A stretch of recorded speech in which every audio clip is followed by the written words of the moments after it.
Welcome back to Debate with Me, the place where we dive deep into the hottest topics and settle the arguments fans have been debating for decades. Today, we're stepping into one of the most legendary rivalries in comic book history, the battle between Marvel and DC Comics.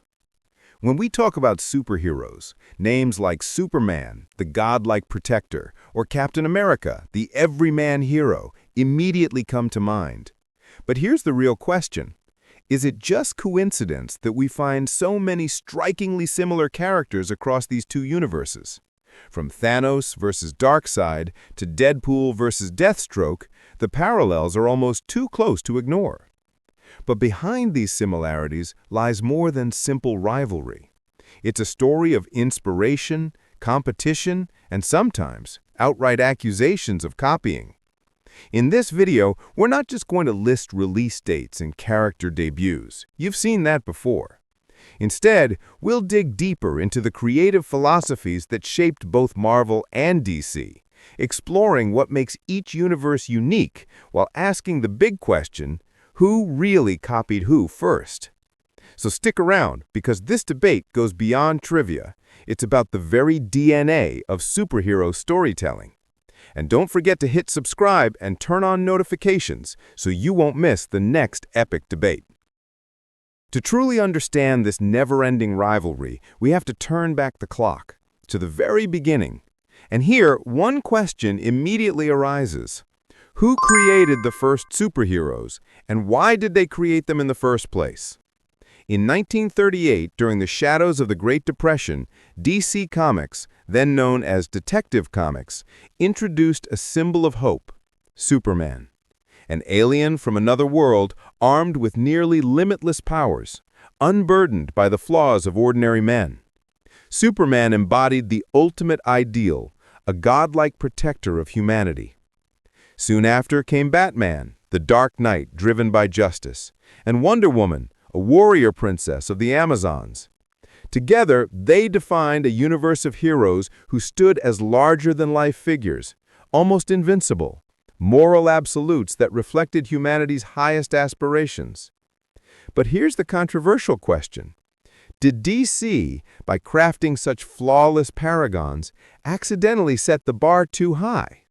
Did their heroes feel too distant, too perfect for readers to truly connect with?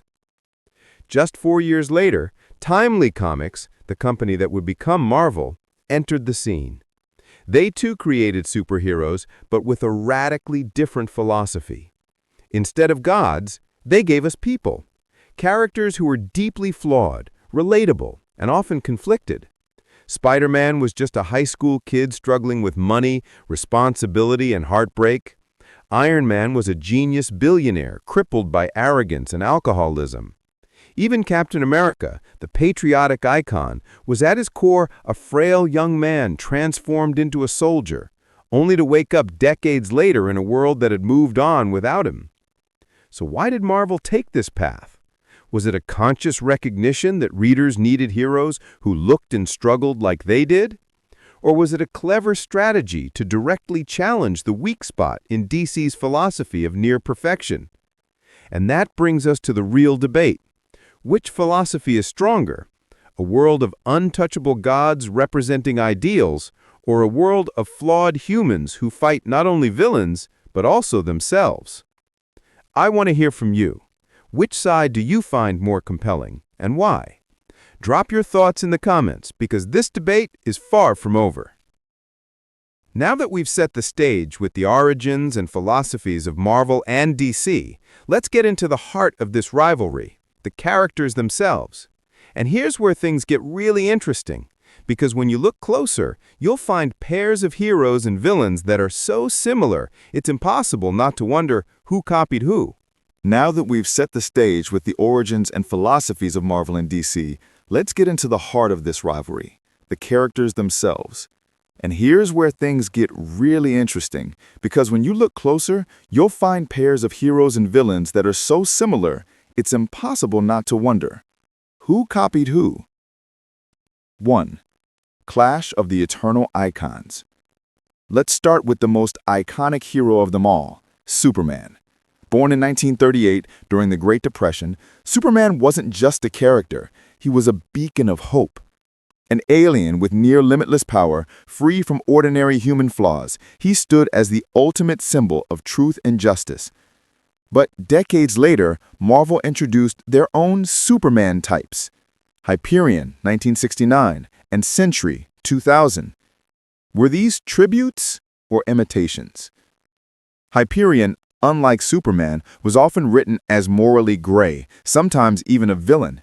And then came Sentry, Marvel's attempt at a godlike figure weighed down by human flaws.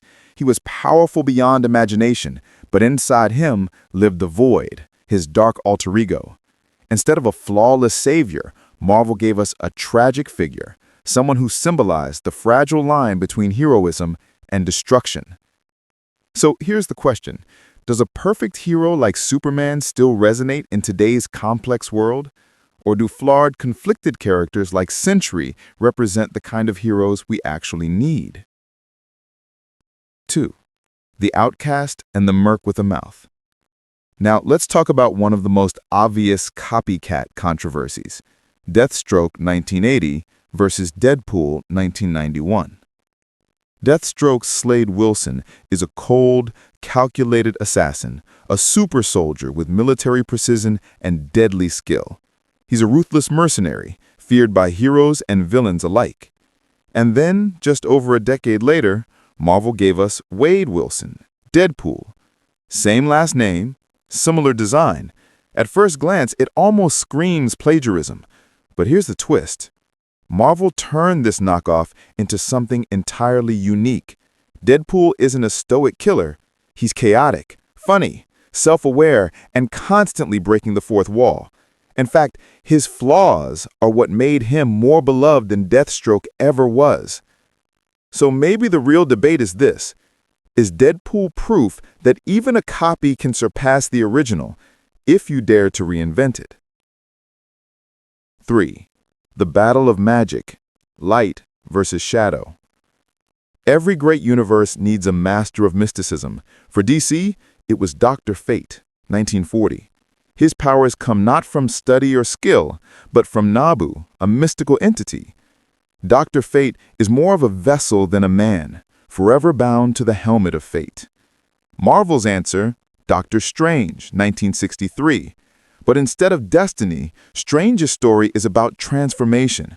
Once an arrogant surgeon, his hands were ruined in an accident.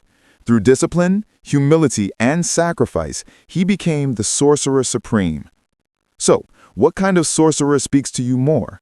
The chosen vessel who inherits power, or the broken man who earns it through struggle? 4. The two kings of Atlantis. Here's a rivalry under the sea. Namor, the submariner, 1939, actually came first, the very first superhero from the ocean. Arrogant, combative, and often at odds with humanity, Namor has always been more of an anti-hero than a savior. Aquaman 1941 followed soon after.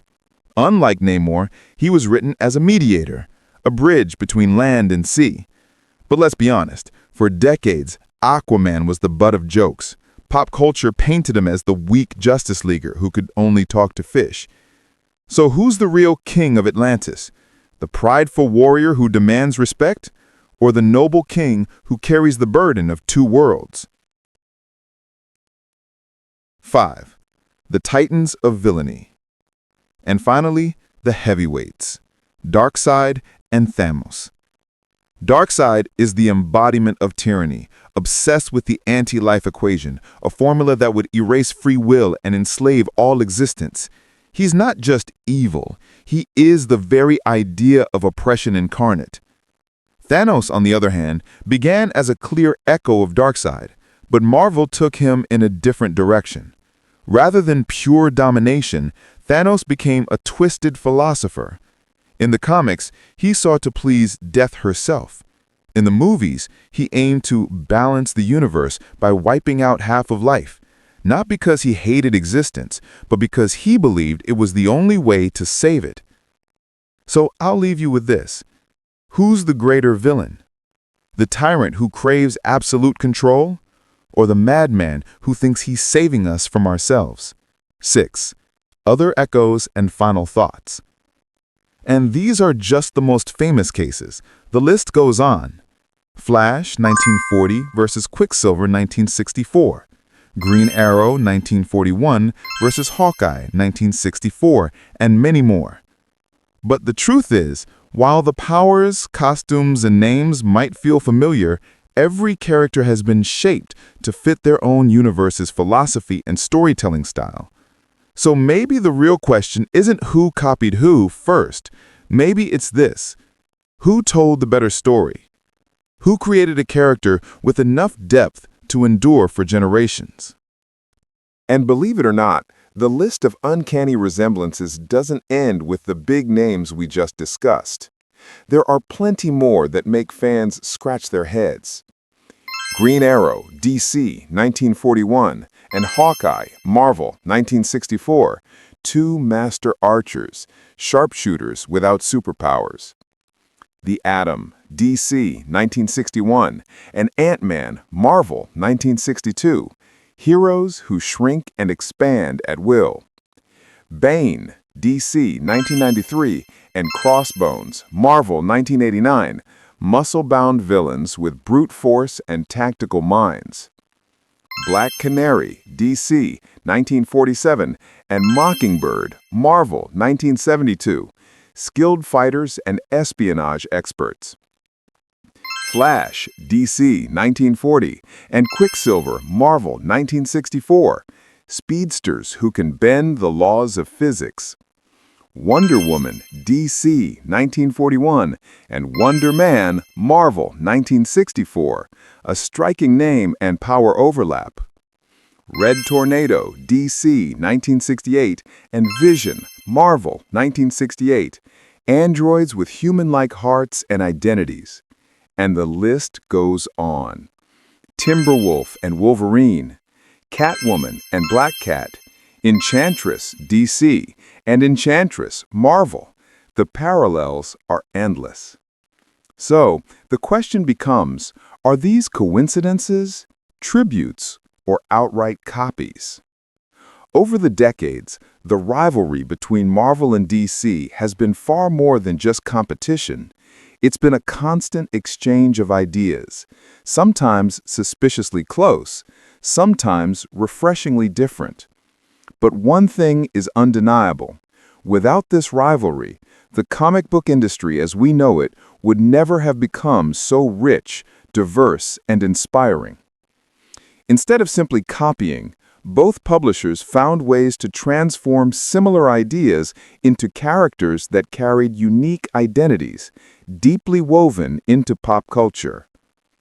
Superman and Sentry may share the godlike mold, but their stories feel completely different.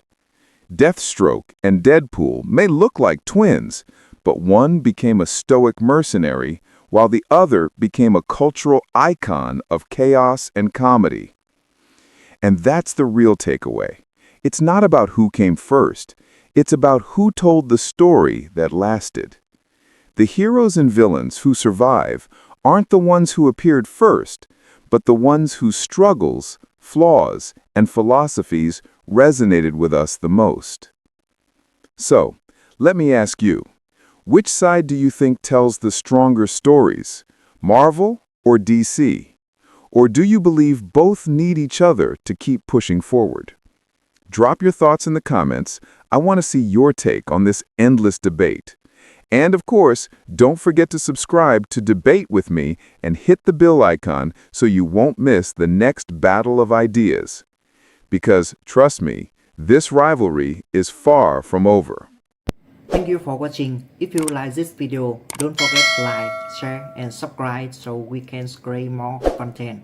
See you next time.